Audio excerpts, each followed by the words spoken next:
everybody, welcome back to my channel, and I hope you're all doing all right today.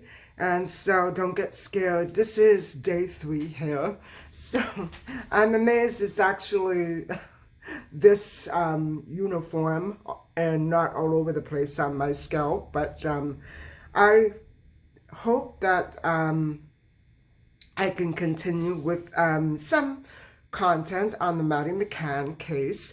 I also need to go over just the last few details concerning the signs of human trafficking. And please don't forget that human trafficking does not mean necessarily being kidnapped against your will, although it is sort of a control against your will. And so done by very aggressive persons interested in making dollars off of their victims. And so I may come up with 1 or 2 more examples of human trafficking on a grand scale. And so anyway, guys, I don't really have anything to do today, but I'm certainly not going to stay home and mope. While I can, I'm going to get out there and have a little bit of sunshine in my body. I need it. And I'm just going to take the day as it comes. I'm not going to plan anything. I'm expecting to confront a real battle out there today regarding my recent upload, but I have to face it and grin and bear it, and just like any other day. And so, may heaven help me.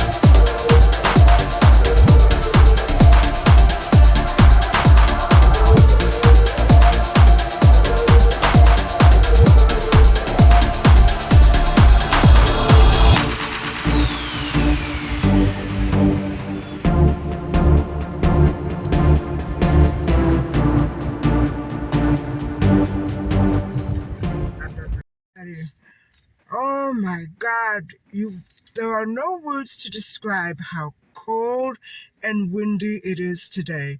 It's about freezing. We're around 30, 32 degrees. I've never experienced so much draft and wind, and it's enough to blow me away.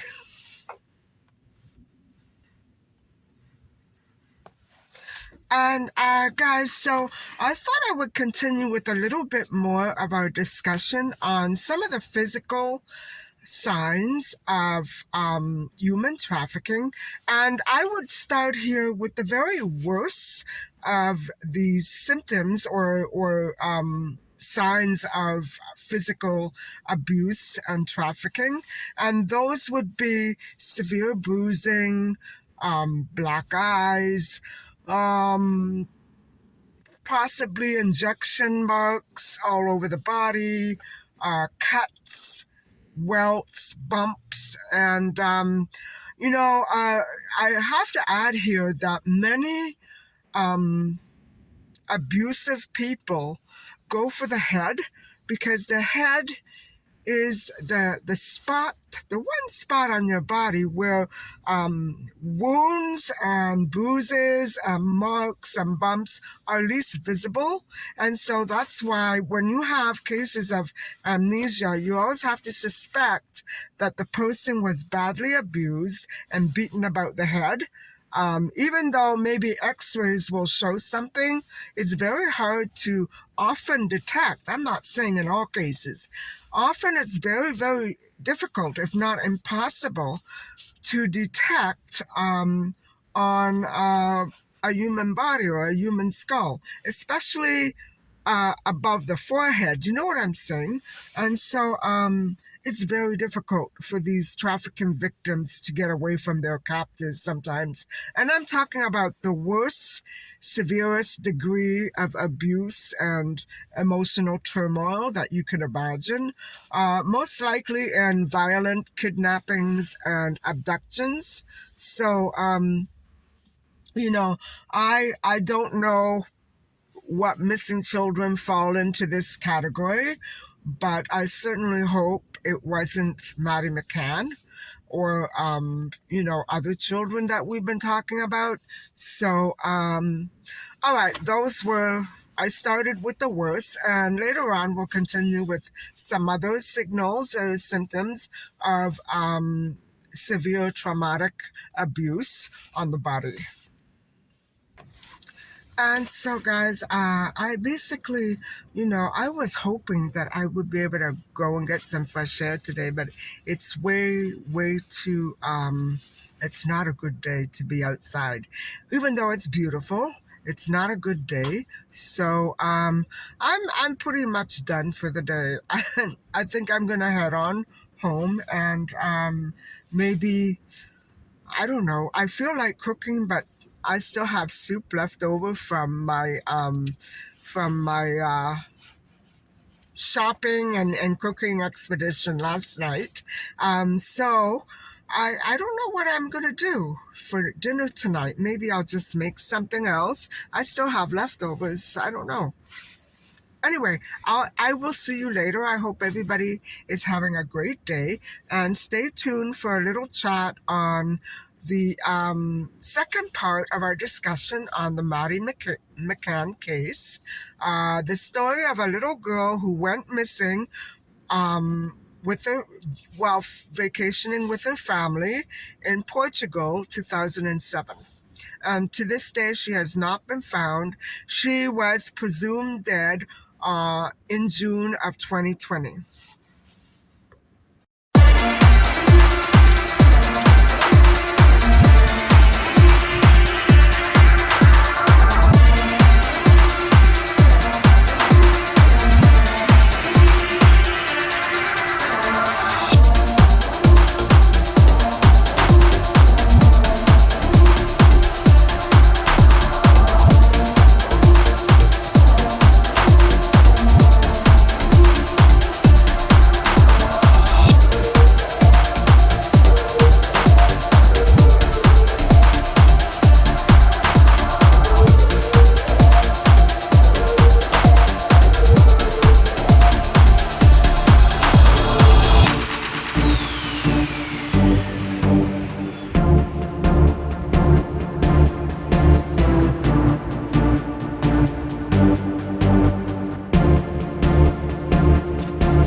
Hi, everybody. So here we are once again, ready to discuss some more of the physical and emotional or psychological signs of human trafficking abuse.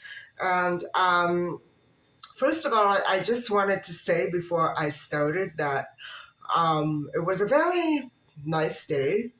I do normally typically only have these horrific days every once in a while, at least a couple of times a month. Sometimes they were so bad.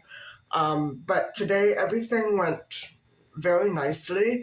I did notice a couple of weird instances, and I am on to the areas where that occurred, and they were in very remote areas. And so now I'm suspicious, but nothing happened. Everything was beautiful today. And I'm so glad that I took the initiative and went out, even though it was too cold to do anything. I probably wouldn't have bothered if I had checked the forecast on my way out, but it was nice to get out and go exploring. So, anyway, what I wanted to continue with,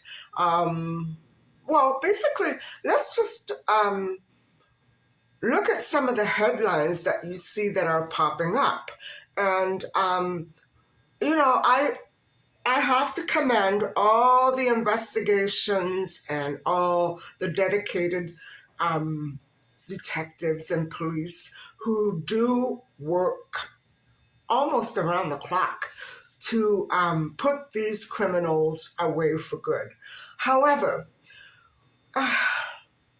based on what I told you yesterday or the day before, on my personal experience when trying to get such things reported. Now, tell me, guys, how am I going to know the height and weight of a human trafficker who keeps following me? They don't allow reports like that to go through.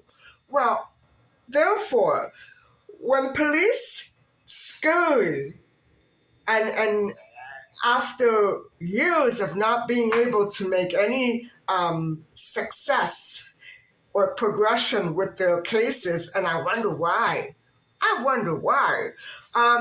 They produce these beautiful, magnificent broadcasts on how hordes and hordes of immigrants, yes, immigrants, were rescued from trafficking in my very own city.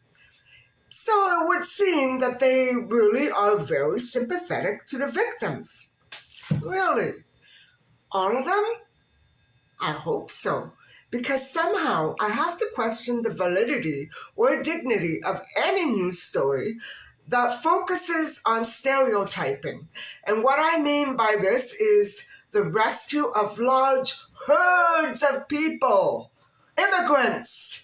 Immigrants are not to be rounded up like cattle. Immigrants are not cattle, and they neither are Native Canadian women. So why are they thrown into the same basket all the time? Or babies in diapers? This is very stereotypical. And when I hear news stories about,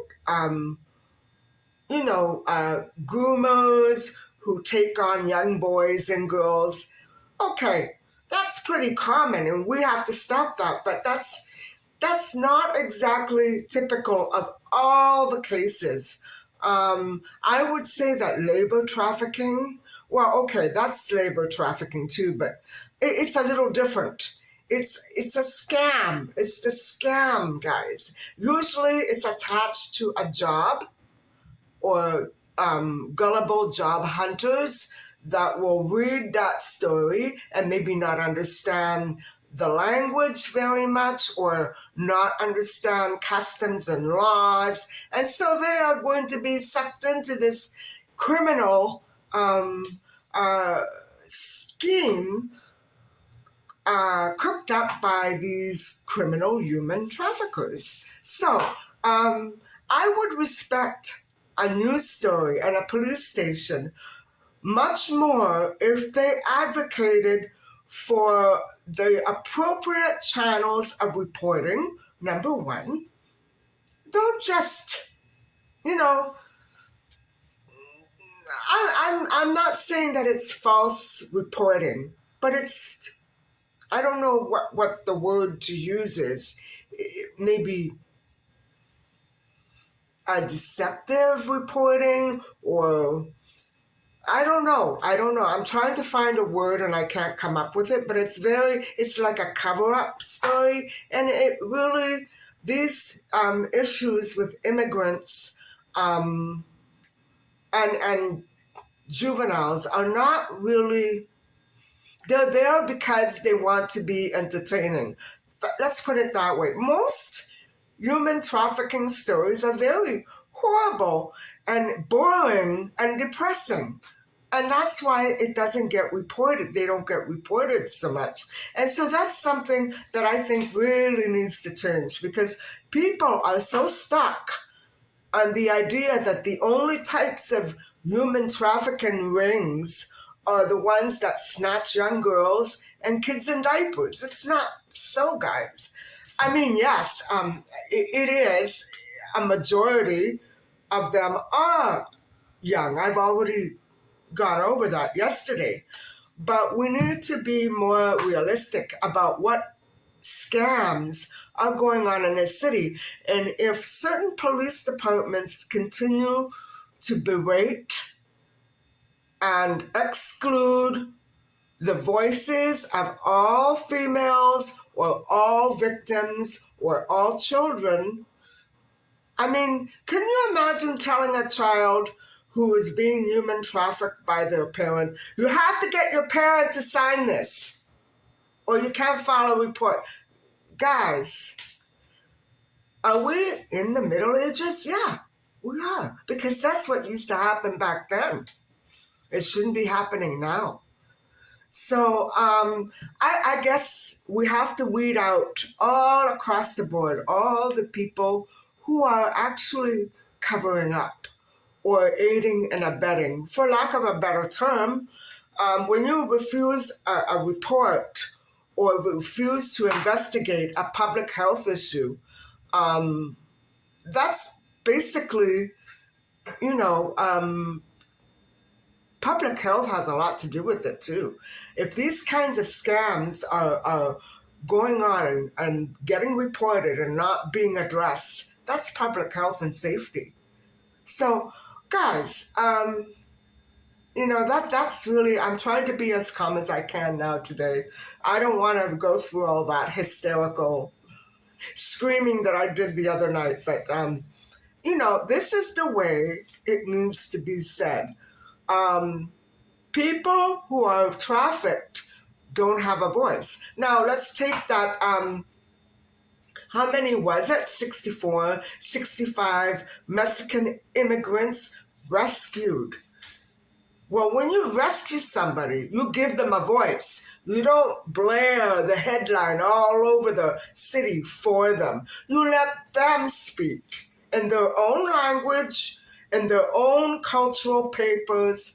You don't speak for them. That's not a news story. That's something else altogether.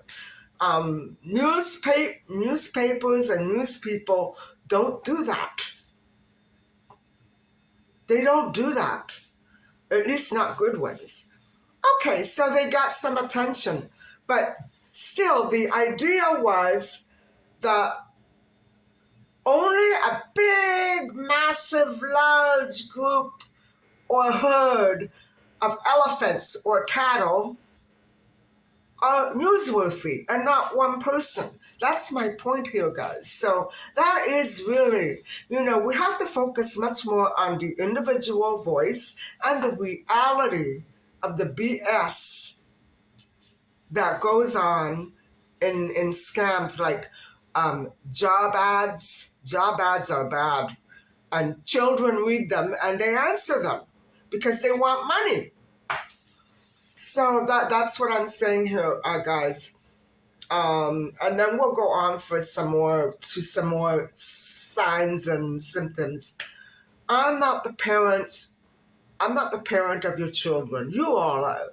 So you need to speak to them age appropriately, on the dangers of responding to newspaper ads and social media DMs and things like that. Because, yes, children do have social media accounts, but many, and probably all of them, are very carefully monitored. And if you don't have the time to monitor your child's account, then maybe the child should not yet have an account. if they do. You know what I'm saying? Because if you're not on top of that account all the time and you work, you have a full-time job, you have to think about these things because people are going to suck your kid in. And, it's not going to be nice if they actually fall for the scam. So, and many children also try to be older than they actually are. So, there you go. And so, it's not a good scenario for children to be caught in. And so, all right. So, I also question newspaper stories and news journal stories that insist on glamorizing these high-fangle escort service rings. Actually, that's not as randomly typical of the trafficked individual. Yes, it happens an awful lot everywhere, all over the world. But it's time to take the pressure off of that stereotyped image and look at the whole picture. Don't just look at several types and then blow it up in the media. That's not real news. Keep it all uniform. And when you do a newspaper story like that, or a bulletin or whatever have you, include valuable information, not just what happened. Always try to include some sort of solution, like what people should be doing from now on, what to look for, or who to call, because don't call the police. Chances are every other station is going to hang up on you.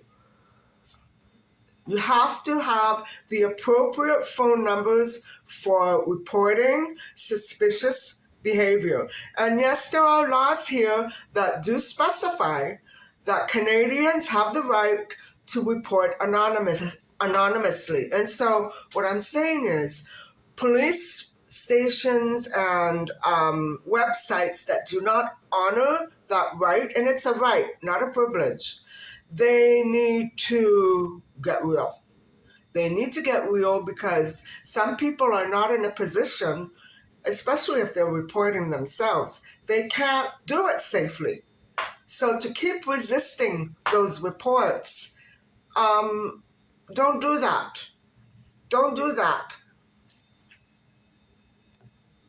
And so what are the other signs of trafficking?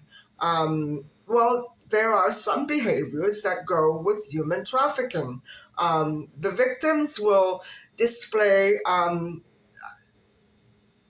expressions and emotions of fear, first of all, and avoidance of certain institutions like immigration services, social services, and law enforcement due to threats or due to previous experience of deportation or arrests, say you're a juvenile, arrests, or even an adult. So fear and avoidance, substance abuse. That's a big one because usually human traffickers will lure their victims with all kinds of goodies that are not mentionable here on this channel, although I think you can imagine what they may be. And hang on to that thought because there's another use for that coming right up. So hang on to that thought. Substance abuse, malnourishment, physical signs of restraint like rope burns and bruises, maybe something around the neck. Guys, this is horrific. Expressions of fear through body language and facial expression, not just verbally. And so know them, get to know that body language because I'm not going to be going over with you in this one. Maybe I will in another day, but you should really, look up on this, research this topic, because I think for those of you out there who have families, or even maybe you're expecting and you will be having children soon or you're getting married, you need to know this. You need to do this because it's everywhere, guys. It's not just for certain marginal people. In terms of human traffickers, we're all marginal. We're all marginal. We're all at risk.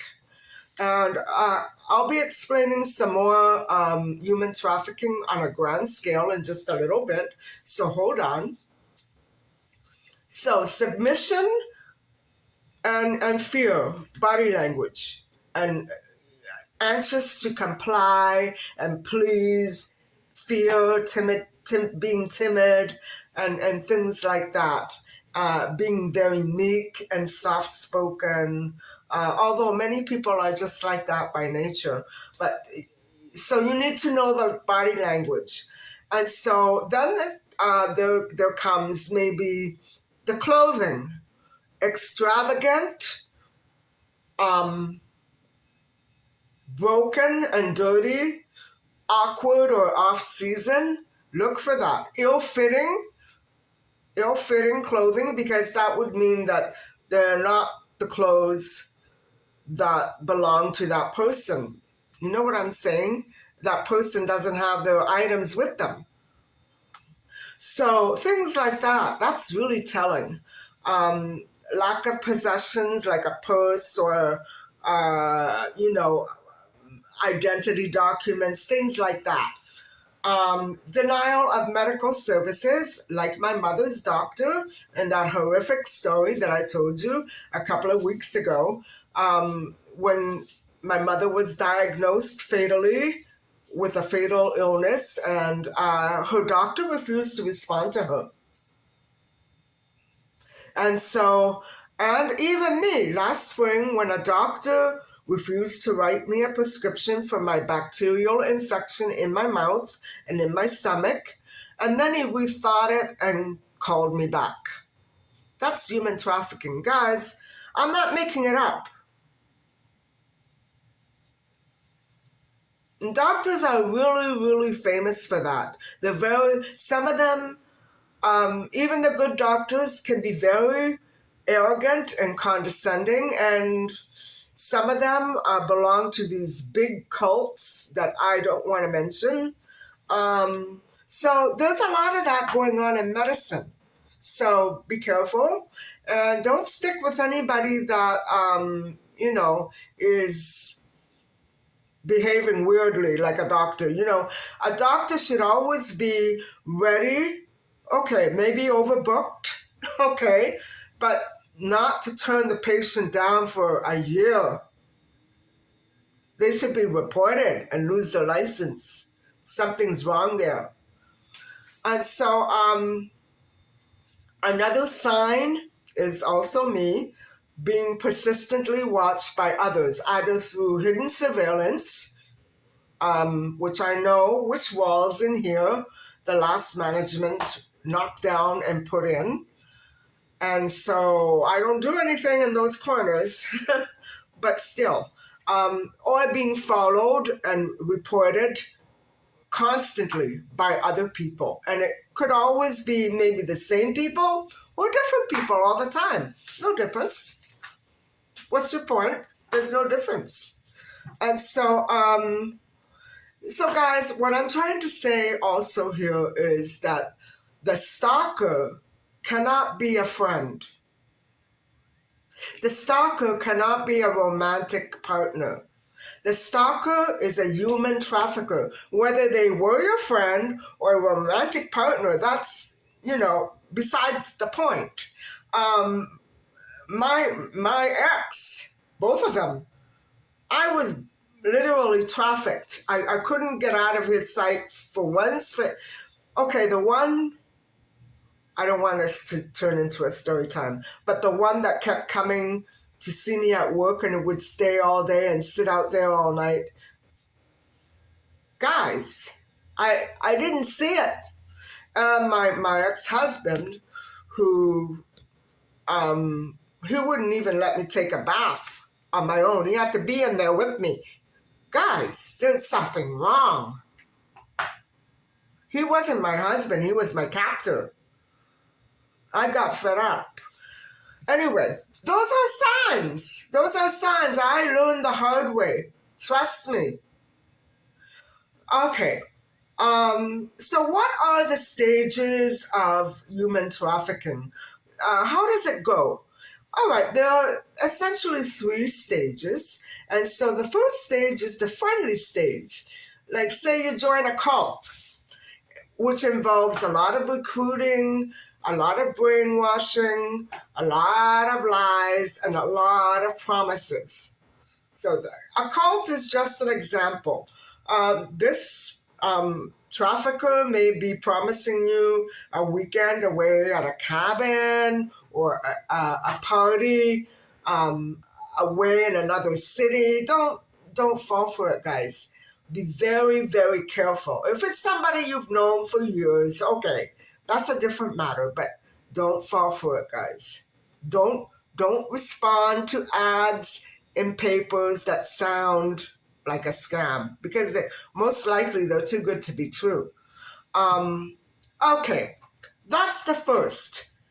Trying to invite you and lure you into joining their life, actually. Okay, the second stage is manipulation and deceit in order to move you away from your good world and into their bad world. And so those are the best words I can use to describe what they're doing. So transportation, manipulation, deceit. It's over there, guys. It's all finished. Once you get moved, you're done.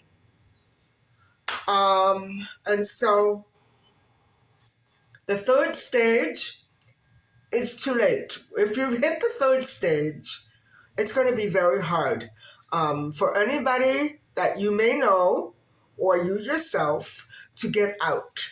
And so many women view their marriage like a trafficking situation. And, you know, if you have an abusive spouse, now this can go either gender, you need to get out. If you're not tied up or chained up, you need to get out. It's not going to get better. It's not. So exploitation. Violence goes along with that, and a lot of violent threats as well. Probably, you know, when I say violence, it could range from a smack to a near-death beating or knifing. You know what I'm saying? We don't know what this person could be capable of, but they don't have a regard for human life. So why are you so surprised? So what we all need to remember, guys, and keep this in mind also with Maddie, when we're going over the Maddie and Julia cases, traffickers are in business to stay, to dominate, to exploit, to control. Getting arrested is not part of their vocabulary. Following the law, what's that? They make up their own laws. That's why when you go to some countries and travel, you're in a bad situation. If something should happen and break out over there, and something happens to you and you get trafficked. And I know that there's a lot of scams, like, say, for instance, car rentals. Look what happened to the McCanns. They rented a car and got arrested. So what I'm saying is, they don't only, you know, they have these criminal goodies and they use them to lure their victims into their blood-sucking trap They have those criminal favors, and then they withhold, and then they give, and they withhold. They're in control, and they're playing a game, a horrible, abusive, psychologically damaging game. And also, guys, not just for their victims, but who's going to help them cover up? They can't possibly manipulate all of those scams and crimes all by themselves, especially when you go to an airport or a hospital. Oh no. You need to be giving out the favors constantly, either money or that. So that's why I don't like Bitcoin. I will never consider it. To me, it's blood money, because once money becomes Bitcoin, anything, people will steal credit cards in order to steal money to cover up what they want to use it for. And that's why some fraud is so rampant, because people need money to cover up. They need other people's money to cover up what they're doing. And so fraud on a very large scale is pretty serious. So anyway, they do need to pay favors out. And what is one of the most obvious ones to me, and guys, I'm going to say it. They need to have people in police departments withholding reports on missing persons and abuse. So yeah, they're friendly with human traffickers. I'm not saying on a grand scale. The odd one or two. That's all it takes. So they need bribe money. They need goodies and bribe money. They need to restrain victims from filing police reports. They need to restrain victims from handing out license tags to the police of offensive people that are stalking them or possibly trying to exert their road rage or whatever. They need to stop the victim from reporting these crimes. Why would any police department, or maybe not the police, a hospital, say for instance, why would anybody want to cover up the fact that someone may have been almost murdered? And it's happened, guys. Why would they do that? And then deny everything when the insurance people come looking. Why would they do that? Why would a hospital do that? Or why would a police station do that? They've been paid off. I'm talking about corruption. I'm not talking about the everyday mundane police reporting for this. I'm talking about human trafficking. And so on a grand scale, social media is one of the worst places for anybody to be. And here I am on YouTube talking about this.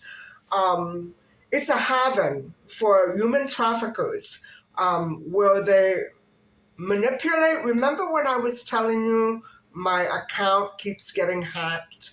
Well, traffickers will manipulate your network. They will hack into it. They will impersonate you. They will tweet for you. They will post for you. They will post vicious lies and impersonate you. And they will restrict your access to get back into the account. That's what human traffickers do. That's what human trafficking is, guys.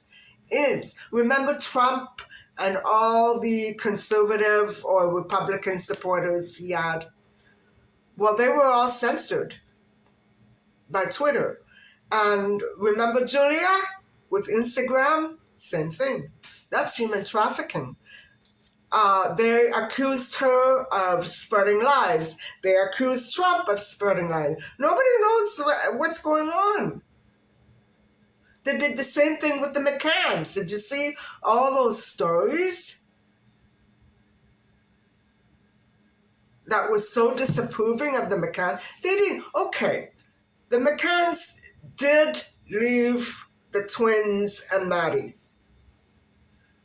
But, the thing is, it was too late for them to have anybody look at the lock. I think they tried to have somebody look at the lock. That's something I want to get into later on. So, they did make a mistake. They did. They neglected the children, but that's the extent of what they did. So what went on with the newspapers was all this persecution of innocent people who had nothing. Do you think an innocent person would stay in Playa de Luz for months and months and months if they were guilty? So, guys, all those lies, why? That's human trafficking. And they're good at that. There's a lot of them working on the same level. They're very good at that. And so, hold on. Amanda Knox. Remember Amanda Knox on Twitter and MySpace? She was massacred in court. And just like Amaral wrote the book on the McCanns, against the McCanns, her prosecutor wrote a book against her. And then she wrote a book against him. Like, way to go, girl. That's a classic example of being away from home and getting trafficked. Not in the typical trafficking. She was transported from her home to jail under the pretense of going in to answer a few questions. That's human trafficking. They should have said, bring a lawyer.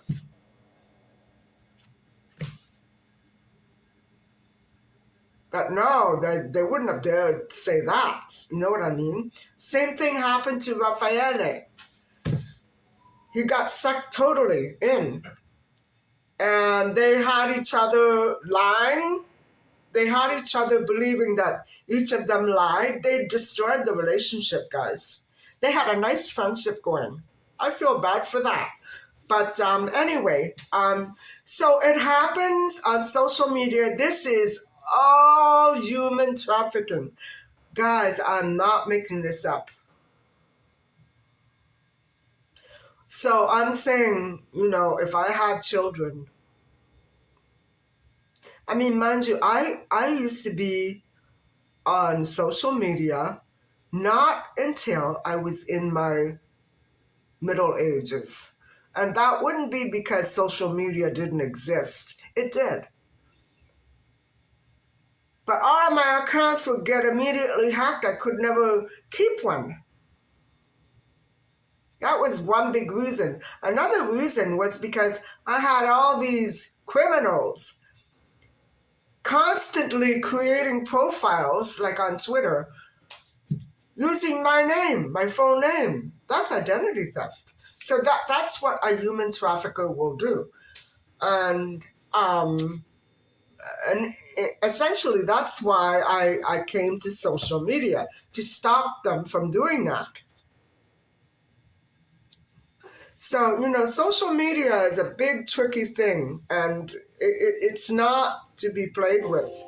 It can turn very criminal, and I really detest what Instagram did to Julia. I think they should be ashamed of themselves.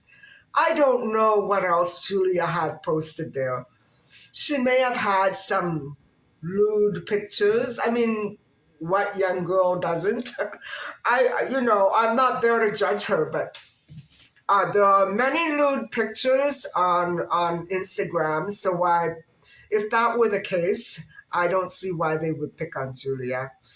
I think Instagram should be, I don't know. I think something should be done about Instagram because that's abuse. You know, this poor girl is using her social media accounts to appeal to the world for assistance. And what do? They deleted it.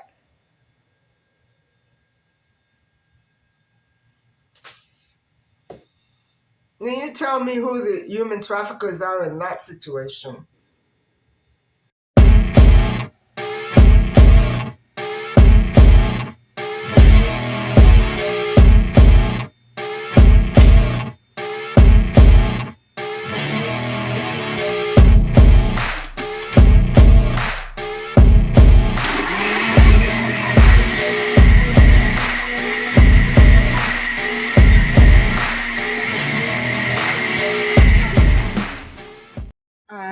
I'm back now, but I'm not sure I'm ready to tell the Maddie McCann story, the second part of the story, because I got so hungry. It's after 10 here, and I this is so typical of me in the winter time. I don't want to go out again because I don't feel like cooking.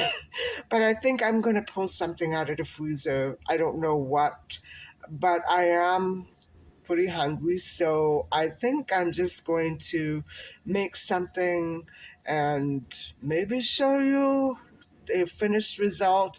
I'm just going to pop a chicken leg in the oven or something. I don't feel like cooking. And I don't want to go out in the cold. So, um, yeah, I'll talk to you in a little bit after I finish preparing whatever I decide to make, and maybe I won't have animal protein. I'm not sure. I hate it when I get like this, but anyway, I will get back to you in a little while with the May the 3rd episode of the Maddie McCann case, and I'll just give you a brief outline, and that'll be the second part. So I'll talk to you a little bit later. Bye.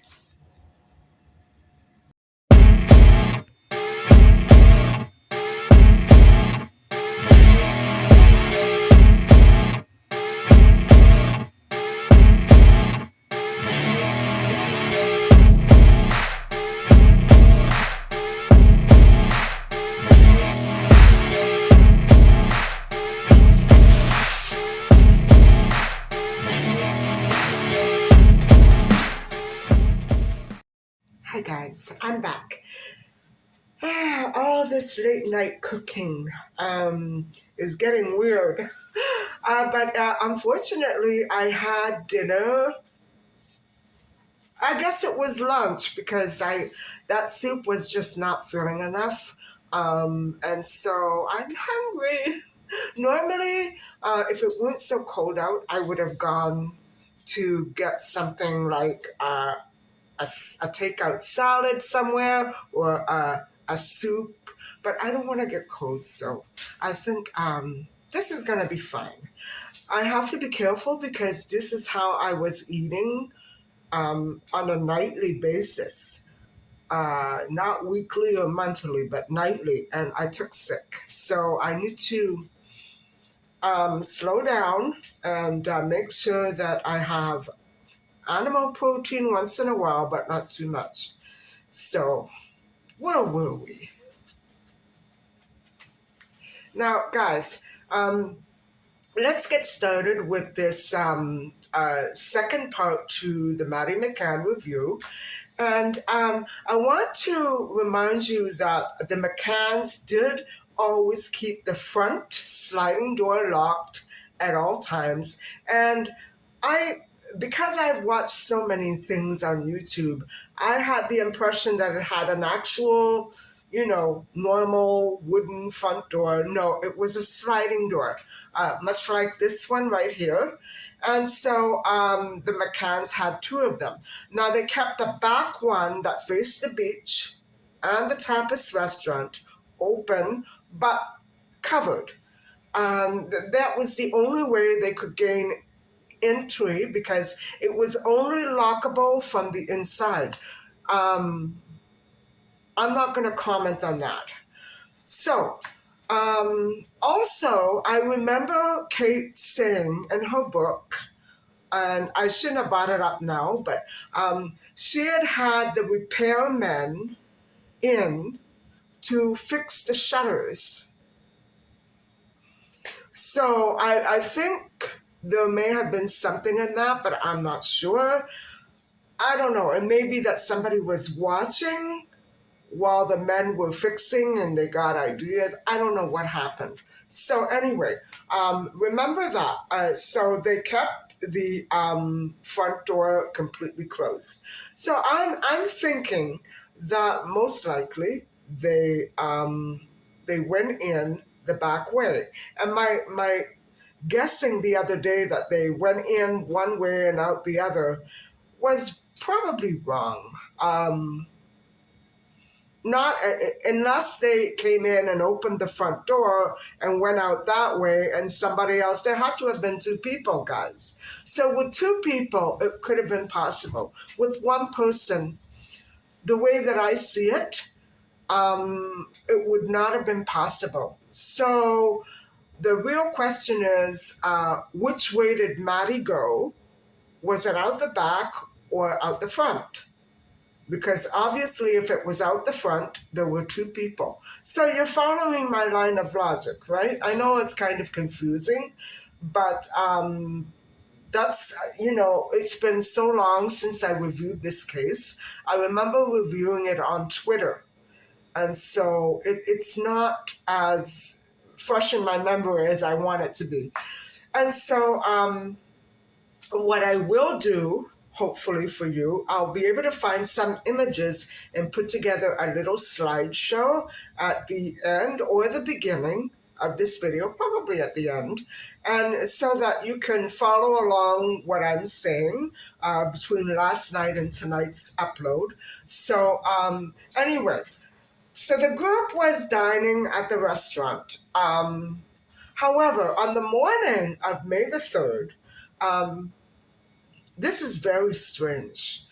Maddie asked Kate, her mother, why Kate didn't attend to the children the night before when they cried. So this immediately suggests to me in the beginning, before I really thought of it, you're picturing a 3-year-old child saying that. I don't think Maddie meant after you left for the restaurant. Or she wouldn't have asked that question. What she meant was, why, when you came back, you didn't come in when you heard us crying? Because, Maddie, it wasn't Kate. It wasn't your mommy. It was someone else. Probably someone who kept opening that door very wide, or maybe a draft blew it open, the bedroom door I'm talking about. And so Kate, was saying, what do you mean? She thought it was so strange that Maddie would say something like that. Now, mind you, this was their second last day. Friday, this was a Thursday. Friday, May the 4th, would have been their last day there. And so apparently they were there a week. That's not very long. Anyway, that really did imply that the children thought Kate was present in the room the night before. And I'm sure that certainly that if Kate really was there, she certainly would have attended to them and asked them, what was wrong, why they weren't sleeping. I don't know. So it's very strange, guys. It's very strange, that question. It suggests to me that, of course, the intruder was coming in on a regular basis, maybe in the dark. trying to fool the children who were half asleep into believing that it was Kate. Maybe somebody was trying to impersonate Kate and Jerry. I don't know. It's an odd observation for that child to have made. And so anyway, that was in the morning, and then they had lunch and they went down to the pool, and they went to the nursery school rooms around 2:30 p.m. that afternoon.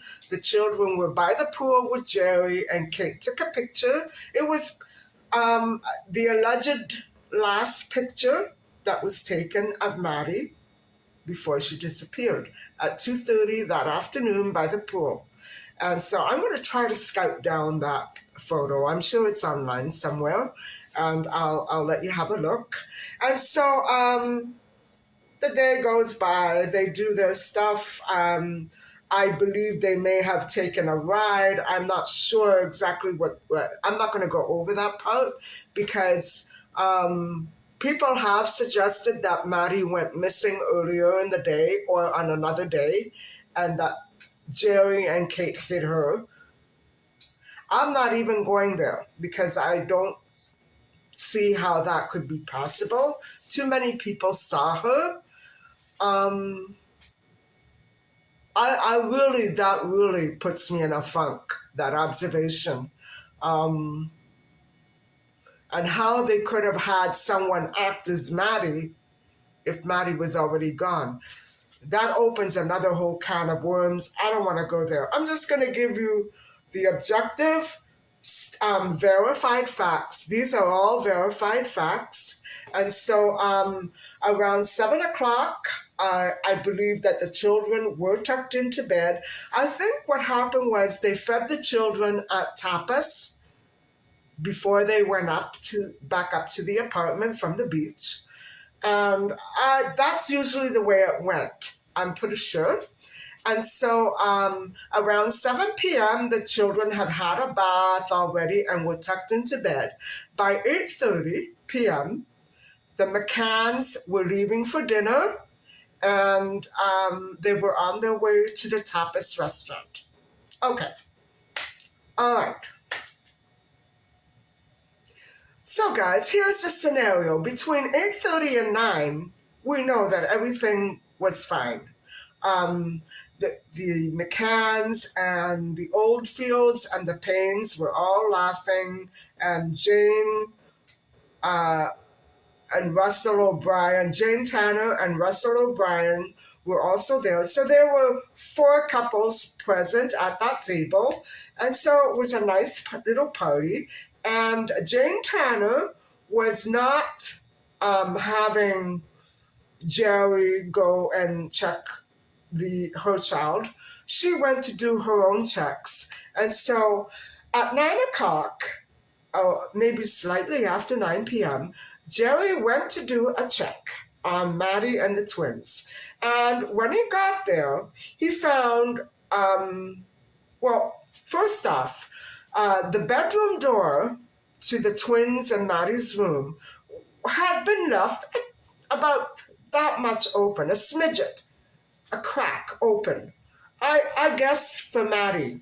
And she was very fussy. I don't know if that's why they left it a little open, but they did.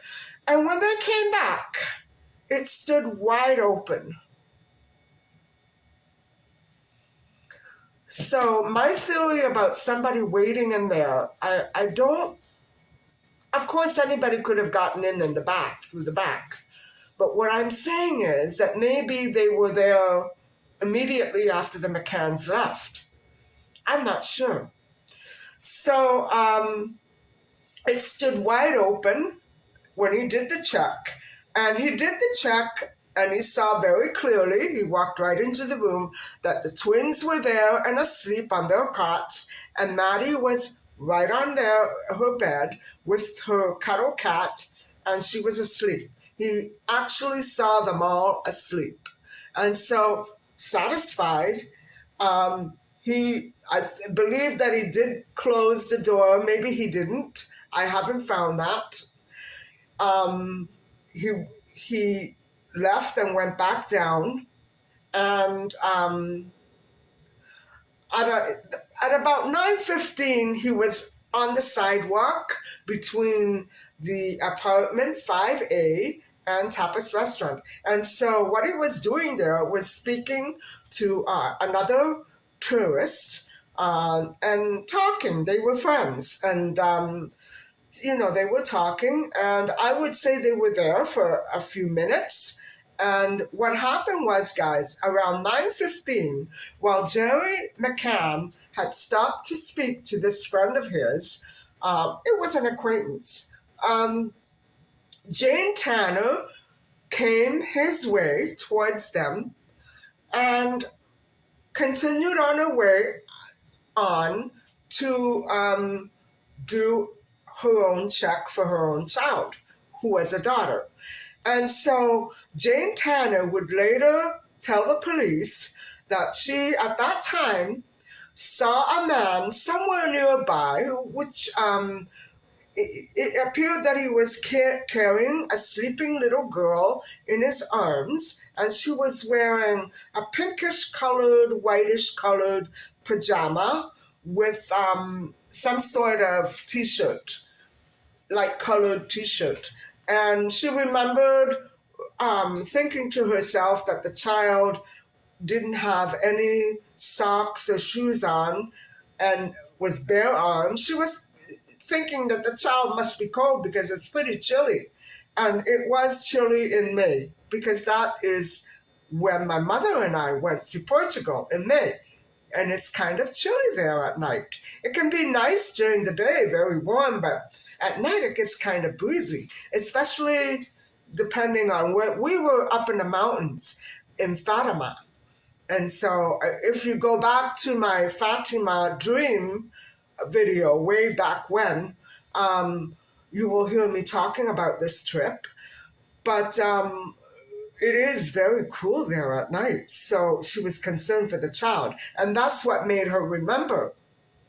And so we were wondering if maybe it was a different night that she saw that, or if it was, it, you know, it must have been a different night if she was mistaken, because Jerry and the other man never saw the guy with the sleeping child. They never saw him. Now, mind you, when they went back to recreate that scene, a great deal had been altered. So at that time that they went back to the scene, they couldn't figure out how it happened. And guys, I wouldn't know, because I was never there either, but I would say that it was kind of strange that, Jerry was right there and didn't see that man. I don't understand it. So anyway, however, that is Tanner Man, the Tanner sighting. And so since 2003, and I would believe it was in 2013, 10 years later, guys, when the investigation plodded on, a British man did come forward in 2013 to identify himself and his daughter as the persons that Jane Tanner saw walking away from the nursery and towards the general direction of a nearby home, whose owner got investigated and eventually accused of the crime. And so, thank goodness that the Tanner sighting did check out. And why didn't Jerry see it? I cannot understand. The only thing it could be that it was not the night of the 3rd. But I think everybody pretty much remembers all that confusion and commotion very clearly. And so it could be just that the view was blocked by something, a tree, a wall, I don't know. That's very strange. very strange. If I could go back and look, and I know that there are photographs of that exact spot. I don't know if I can find them. I would be able to compare with the renovated scene, but I don't think I can manage that. Um, Especially online, it's very difficult to find that exact same photograph, if you know what I mean. And so, okay, so Jane, imagine this scenario. Jane goes up, and at this point, there is no mention of Maddie crying. So it could be that whoever had been in there the night before was now very familiar with Maddie and knew how to fool her into thinking that it was Kate. You see, when a child doesn't know what's going on, they don't know who's coming in to check on them. Anyway, at 9:30, Matthew Oldfield did a check on his own children and offered to check on the McCann children as well. And so that was at 9:30, guys. And so when Matthew went into the apartment, I don't know who he checked first. That information is not available for some reason. It must be somewhere, though. I just haven't looked hard enough. He did note also that, again, the bedroom door was not just slightly ajar, but wide open. So, but Matthew Oldfield did not go in, and so he was never able to validate or clarify whether or not we know that the twins were there, but he could never fully clarify whether or not Maddie was in the bed. Now, when Kate went back to the scene, Maddie's bed was completely flung open, and you could clearly see that there was no child there. But so when Matthew went, he saw a figure in the bed, but he didn't actually. I guess it was improper. He didn't actually go and look at Maddie's face. So he cannot validate or verify exactly what he saw, except that it was dark and the twins were there, and there was a figure on the other little bed.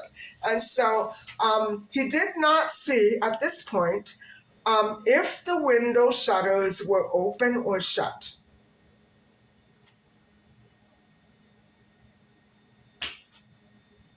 Okay, so the scenario changes again. It's now a half hour later, and on the other side of the front entrance, and it had to have been the front entrance, about 500 meters away from apartment 5A, a family was emerging from a restaurant bar at 10 p.m. So these were the Smiths, and they claimed to have seen a man carrying a child who was upright on his shoulder and not like the other sighting. He was carrying her like this. And so they made some sort of comment to him, but the man kept going. Well, that can be taken either any way. If somebody came to regard me and my child as I was moving about at 10 p.m. at night, I probably would have done the same thing. But they were interested in that man and the child for some reason. I guess he was awkward. And one of the Smiths claimed it was too dark to tell what the girl looked like. They claimed also that they couldn't get a very, very good look at the man's face, but they ultimately described Jerry. So it was basically what Jerry's features looked like. And so they never did see the girl's face. And so They assumed from what they saw, it was a girl with fair hair. And so was the other sighting, a girl with fair hair. Now, guys, this other Smith sighting, the person was never found. And the problem that I see with the Smith sighting is that the report came 2 weeks later. And it's hard for me to believe that the Smiths would not have heard about Maddie's kidnapping until 2 weeks later. No, guys, no, no. And of all things, to have seen a man carrying a child away from the hotel. Guys, no, it can't be. It can't be. Mind you, even with distractions, 2 weeks, it takes you 2 weeks to report something. This is not a criticism, but it doesn't seem right. It doesn't seem likely. It doesn't. And so, I've heard some creepy stuff about trying to set up Jerry McCann. And, right here on YouTube. And it came from that Smith sighting. I believe it came from people who claim to be the Smiths. I don't know, but it was really fishy to me. Very mean, too. I certainly don't believe that Jerry McCann hid his child or carried her away anywhere. He was at the restaurant at 10 p.m. Everybody saw he was at the restaurant. So, precisely at the time that the Smiths saw that man, Kate was up from her chair and on her way to do a check on the twins and Maddie. So once arriving there, she immediately noticed that a draft slammed the bedroom door. And, she went to touch the doorknob and it shook, it rattled. It was the wind, guys. Okay, it could have been the wind. Yeah, I'm sure it was the wind, but it's very unlikely that Kate and Jerry left the window open. It wasn't open when Jerry went. At least that's what he noted.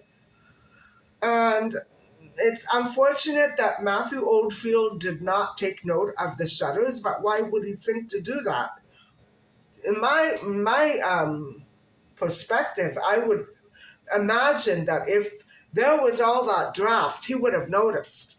I'm almost sure that the window shutters were closed when Matthew went, because the draft seems to be a big dominant factor in this description after Maddie's disappearance. And so, of course, it may be that the window was simply opened from the inside after the intruder gained entry to throw everybody off the scent. You know what I'm saying? To confuse everybody. And so, when she went up, she did notice, finally, that the window shutters were indeed open, and not so when they left. At 10 past 10, finally the police were called, so they looked quickly around for Maddie for 10 minutes. And of course, the scene of the crime became completely obliterated with other DNA and other fingerprints and other this and other that and whatever have you. And so goodness knows what the dogs did pick up from all that trampling around the McCann's apartment at the Ocean Club Resort in Praia da Luz, Lagos, Portugal. So anyway, guys, that is about it for now. Tomorrow, I'm not sure what I think I would like to focus on the sightings, and then I'll just let it go at that, because nothing ever came from any of the other sightings. but we'll go over. I'm not going to go over theories because we have enough evidence that they would have been caught if they were able to have been caught. Theories, I don't. I'm not going to do that. It doesn't give this case justice to theorize. Although I did do that on Twitter. I came out with some outlandish theories, but I don't want to do that. That's not going to help anything. So, guys, I hope that you have enjoyed this video, and I hope that you learned something from listening to my discussion on human trafficking and the signs of human trafficking. And so, please, if you know anybody who seems to be in trouble like this, I know it's hard to know exactly what to do, especially with some of the institutions' ways of handling things like this.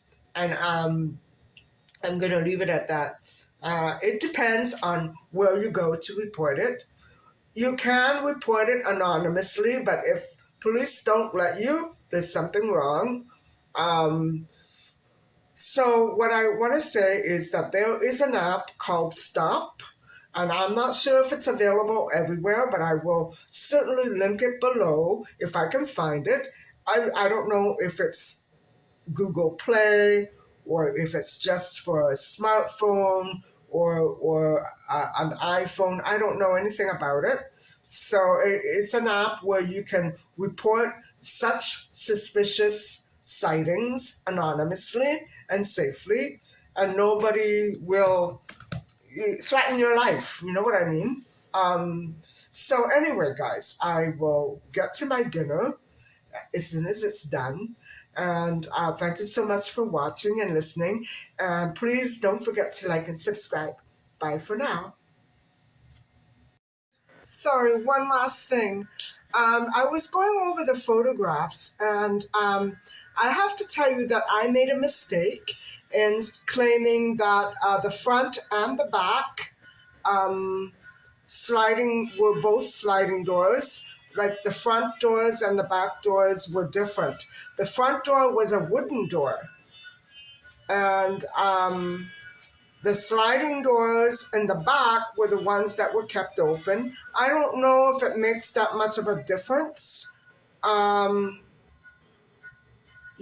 opening and shutting of the front door by somebody who had the keys would naturally have allowed draft to come in as well. But anyway, we'll get to that maybe. I'm not sure. That one I can't solve. But also, one more thing. When you get to look at Maddie's and the twins' bedroom, the McCanns claimed that Maddie slept away from well, okay. She slept away from the door. That's one thing. But I was going over the photographs, and I see the bed positioned in two different spots. One is by the window, and one is away from the window. And I don't know where exactly Maddie was sleeping with respect to the window. I believe she was right under the window. Oh, I'm not sure. So I'm going to try to look for that clue. I'm not sure if I can find it. Anyway, I'm going to be attaching a little slideshow after this just to show you the surroundings and the area and how the apartments were set up.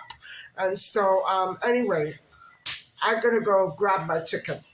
I'll see you tomorrow.